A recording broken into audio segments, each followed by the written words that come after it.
Good afternoon. We have a quorum of 6 members, so therefore the meeting is started. We are in public session. I want to remind members and witnesses about mobile phones. When they're on, they interfere with the technology. Therefore, the proceedings will not be broadcast by the broadcaster. We have received apologies from Deputy Catherine Murphy and Senator Fiach McAneil. This meeting has been convened for the purpose of the consideration by the Committee of matters relating to the consultation paper on the establishment of an electoral commission in Ireland. The Committee will now discuss this matter. Is this agreed? Agreed. Okay, it is proposed that this part of our meeting shall conclude at 5:30, unless previously concluded. At the conclusion of public business, we will then go into private session to discuss some EU matters. We will then go back into public session to formally decide the EU matters. Then we will go back into private session for the remainder of private business. Is that agreed? Agreed. Okay, I want to welcome the following witnesses, and to begin with, I want to apologise for the late start. We had 2 votes, which delayed us. So thank you for your patience and your understanding. I want to welcome Ms Anne O'Donnell, Head of Citizen Participation in the Department of Children and Youth Affairs, Mr Ian Power, President of the National Youth Council of Ireland, Mr James Jolly, Assistant Director of the National Youth Council of Ireland, Mr Brian Killoran, Chief Executive Officer of the Immigrant Council of Ireland, and Mr Donald McLaughlin, Byrne, President of Trinity College Dublin Students' Union. I want to just read out the formula in relation to, or the warning in relation to witness, what you can say and what you can't say. I wish to draw your attention to the fact that by virtue of Section 17(2)(l) of the Defamation Act 2009, witnesses are protected by absolute privilege in respect of their evidence to this committee. However, if you are directed by the committee to cease giving evidence in relation to a particular matter and you continue to do so, you are entitled thereafter only to a qualified privilege in respect of your evidence. You are directed that only evidence connected with the subject matter of these proceedings is to be given, and you are asked to respect the parliamentary practice to the effect that, where possible, you should not criticise nor make charges against any person, persons or entity by name, or in such a way as to make him or her identifiable. It is proposed that all opening statements and any other documents that the witnesses and others have submitted to the committee in relation to the public consultation on electoral on the Electoral Commission for Ireland may be published on the committee website after the meeting. Is that agreed? Before I call on the witnesses, I want to make just a couple of comments. This is the 5th of 6 planned meetings that the committee are holding in relation to the question of an electoral commission for Ireland. We've heard from the Minister for the Environment, Mr Alan Kelly, followed by academics, office holders, political scientists, local and national agencies and various experts in the area. Today's meeting is going to deal specifically with the concerns of young people, immigrants and students, as the Joint Committee continues its examination of the issues surrounding the establishment of an independent electoral commission. We look forward to engaging with the witnesses, and we want to assure you that your deliberations with us will assist us in producing a report which will then go to the Department and to the Minister. I suggest that witnesses limit their contributions to about 5-6 minutes, and if you want to send in more submissions beyond that, please feel free to do so and we can circulate it. I am now going to call on Ms O'Donnell to make her opening statement.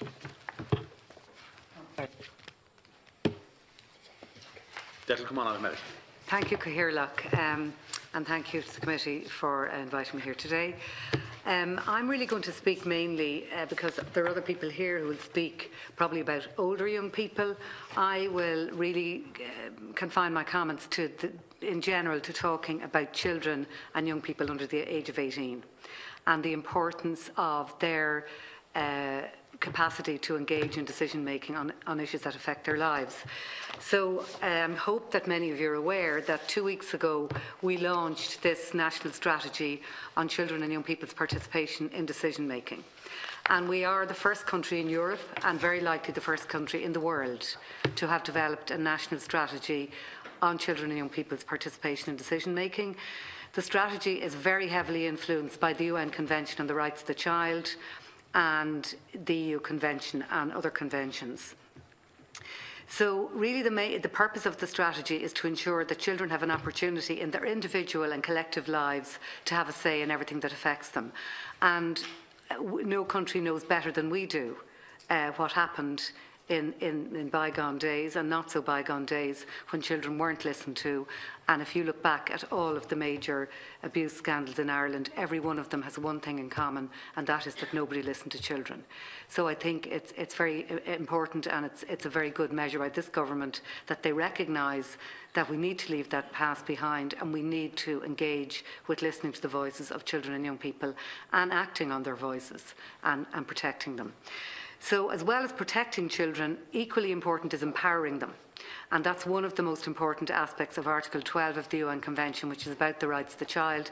They have a right to be heard, they have a right to be listened to, and they have a right to a say in decisions that affect their lives. And there is virtually nothing about Irish society that doesn't affect the lives of children. I challenge anyone to think of anything about any policy or decision that you would be making that will not in some way or does not in some way affect children. So in the work that we do in the department, in the Citizen Participation Unit, we oversee structures like the Corlin and Oak, which provide children and young people their local child and youth councils. Like Dáil and Oak, we do vast numbers of consultations with children and young people and forms of dialogue with children and young people. And we have a support team that ensures that we spread this work as far as we can. And so in the course of this, there are a number of issues of relevance to the issue of children and their voice and their eventual participation in civic engagement and eventually, you know, in the idea of taking part in voting and being part of civic society. And in the strategy that I've given you out, on page 7, you will see quite a lot of evidence from research all over the world that allowing children, enabling them to have a voice in decision-making supports their active citizenship from an early age. And that's critical to what we're talking about today. And what I would say is that it just makes absolutely no sense to think that a young person is going to wake up on their 18th birthday and suddenly feel like civically engaging.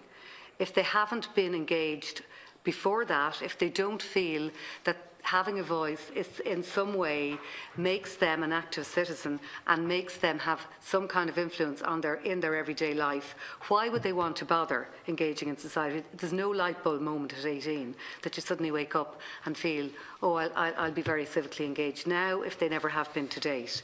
So there's ample evidence on this, and James will be very familiar with it, particularly from Maurice Devlin, where he says that citizenship practice is learned through the lived experience of belonging, of participating, of listening, of speaking, of being valued and of being included. And that's backed up with any amount of research that's available on this matter. In preparing for the national strategy that we launched in the department, we commissioned a number of pieces of research, one of which was measuring the impact of participation in decision-making among children and young people who had taken part in things like Corlin and Oaks, different consultations we had done with children on mental health, with young people on topical issues like alcohol. So we got a very good piece of research done on this. And the findings from this research indicate that young people, even though they do feel a large amount of the time disconnected from political debate, they are interested in playing a part in decision making, and they are interested in taking a part in society. Just because they're not interested in voting doesn't mean that they're not interested in taking part in decision making. They're not necessarily the same thing. But that's an important thing for a commission like this to take into account, because if more young people are to be encouraged to vote, then people need to listen to them and to hear why it is that maybe they're not voting and to work out why it is that they're not voting. Another important issue is the self-realisation of children and young people. We need to, in order that children and young people feel engaged as part of a society when they're young, we need to stop seeing them as the adults of tomorrow and start seeing them as the citizens of today. So we need to stop focusing everything on what will they be like when they're adults and start looking at what's their life like today, how can they participate today. Children have a huge amount to contribute today, and they need to feel that what they contribute today is valued. And there are many good examples of that. In the other research that we commissioned, or the same piece of research that I've quoted there from Martin and UCC, it was interesting that many of the present participants involved in Corlin and Oak said that they had not really a huge amount of interest in politics or voting, but when they interviewed past participants, in other words, young people who were a little bit older, maybe 20, 21, 86% of them said that they rated their involvement in something like Comhairle na nÓg or being involved in decision making when they were younger as having a positive impact on their understanding of the political system in Ireland, and 81% of them said that they felt that this experience would have a positive impact on them voting. So that's very good news for building a stronger civic society. Now, these findings concur with research that was conducted in the UK, where they had a very, very low participation rate among young voters, and they did some research that indicated that if you involved young people in decision making, they were much more likely to feel that they would eventually vote. Another issue that arises a lot in consultations that we do with young people is them feeling stereotyped by the adult world, and that the adult world frequently comments that young people are disengaged and have no interest in being engaged.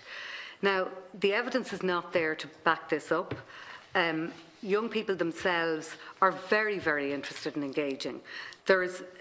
If you look at social media, they're actively engaging all the time, they're actively engaging in campaigns and having their views, and indeed you could look at the recent referendum as a very strong example. Both young people under 18 and young people over 18 were very, very engaged in campaigning, and then the vote itself proved how when young people get involved, they do make a difference to the eventual outcome of a referendum or any kind of voting experience. Another key theme is that young people, in a consultation we conducted for EU Structured Dialogue, they commented, and you'll see this in here, on the fact that they feel stereotyped by adults, and they commented that they don't feel they're listened to by TDs and councillors. They don't feel that politicians are interested in listening to their views. So I think it's important that the political system recognises that, I suppose, the spokespeople for the political system are the politicians. And it's really important. Young people are telling us that they need to feel that they're listened to by politicians. That will help them to feel that they're valued and that it's worth their while taking part in decision making.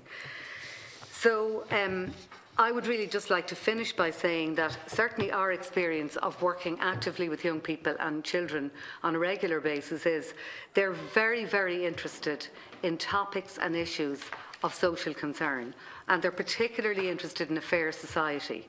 And I think that I would urge the political system and the Commission to really take heed of that and to try and find ways of linking into what it is that makes children and young people engage in their own worlds as a way of making them more interested in engaging in civic society when they come to the age of being in a position to vote. Thank you very much, Mr. Down. Mr. Power.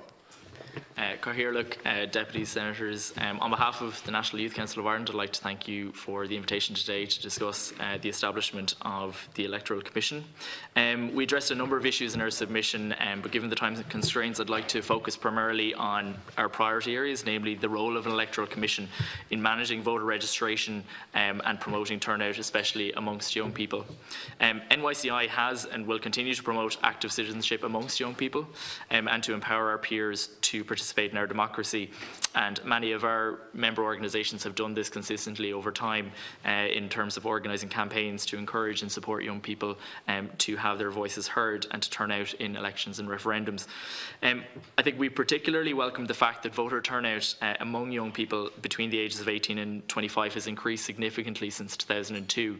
In 2002, voter turnout amongst this cohort was around 50%. In 2011, that was 62%. And given the obstacles that young people face in terms of registration and also returning home to vote from places of learning, it's only 8% lower than the general participation rate of all age groups. So when you consider that, actually young people are engaged in politics, and I think that is something that is lost sight of sometimes in terms of the conversation around young people. I think similarly, I guess we warmly welcome the participation of young people in the recent marriage referendum. I think one of the many positives out of the referendum was the engagement of young people in both the discussions and the campaigns beforehand, but also on the day as well itself. And if you look at the supplementary register and how many young people registered and how many of the supplementary register actually turned out on the day, I think it's certainly the case that young people do want to take part. And we'd like to particularly pay tribute to Laura Harman, who's now former president of USI, for her efforts and USI's efforts in getting out that vote during the campaign. We support the establishment of an electoral commission. As outlined in our submission, we believe many aspects of the electoral system currently function well, and most importantly, they have the confidence and they have the trust of the people. But we're very concerned about the voter registration process, the current system. We're of the view that it's not fit for purpose, it's under-resourced, it's inconsistent, it's inaccurate, and reforming the process will be, in our view, an urgent priority for the new body. It was designed at a time when the vast majority of people were born, raised and lived all their lives in the one area, and that doesn't speak to the current population of young people who are highly mobile.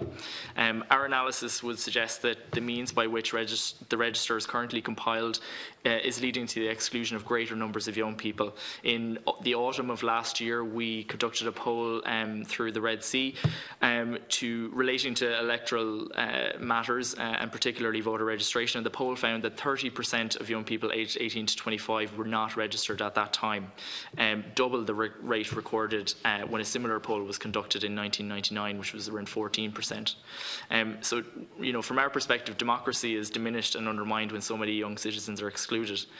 As referenced in the Oireachtas Library and Research Services document provided to the committee, evidence from the US suggests that eliminating registration barriers can raise voter participation rates by between 7 and 10%.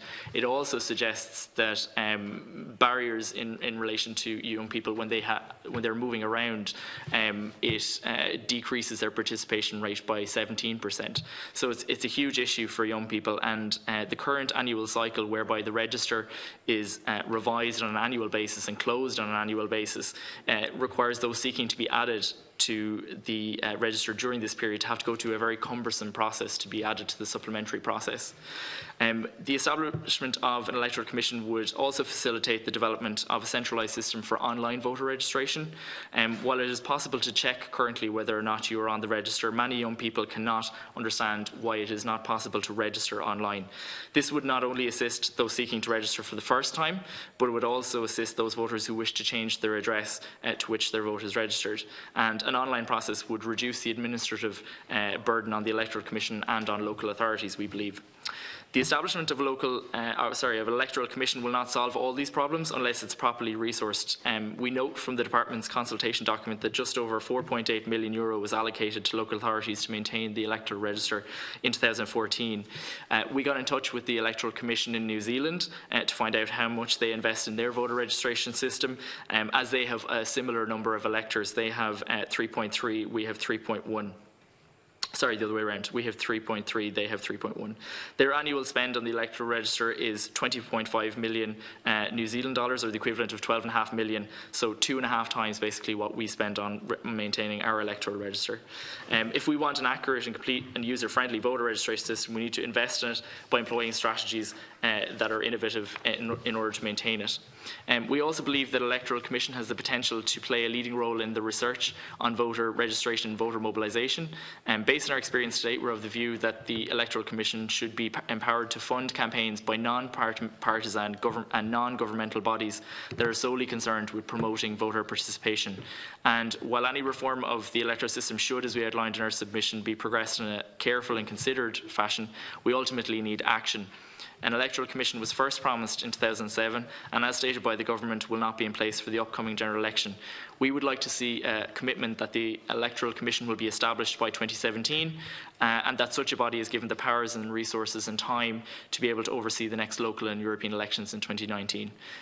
Thanks again for having us today, and we look forward to the discussion. Thank you, Mr. Power. And now, Mr. Clore. Thank you, Gaeltacht and Deputies and Senators. Thank you for the opportunity to speak before the committee this afternoon on the important issue of the Electoral Commission in Ireland. I'm the Chief Executive of the Immigrant Council of Ireland. We're an NGO and law centre that has worked in the area of immigration and integration for a number of years. In all of our work down through the years, and particularly in our integration work, we've always sought to link people from a migrant background in Ireland to the political process, to voting and to promoting their enfranchisement as being a crucial and necessary step to ensure a continued continued healthy democracy in Ireland. We must be mindful of the fact that the Ireland of 2015 is one that has changed significantly to include a wide and diverse array of new communities, many of whom can vote at local and European elections, many of whom are now citizens of the state and coming into the possibility of voting in elections and referendums for the first time. There is a sense, we feel, that it is often the case that people from migrant background are viewed as not being listened to in the political processes, and I'm struck by the crossover between sometimes how young people are looked at and somehow migrants are looked at as not being interested in political processes. That we would find that to be completely untrue and completely the opposite. Migrants in themselves, of course, are a diverse group and have diverse issues and diverse interests, but are interested in political enfranchisement, and it's an essential part of what should be done as part of the life of this Commission when it comes into place. It is in the area of this community, migrant communities, where I'll focus my comments today. But to start off, in a general sense, we in the Immigrant Council, of course, support the establishment of an electoral commission, believe that it plays an important coordinating role in future voting and electoral processes. A number of advantages exist to the establishment of such a body, most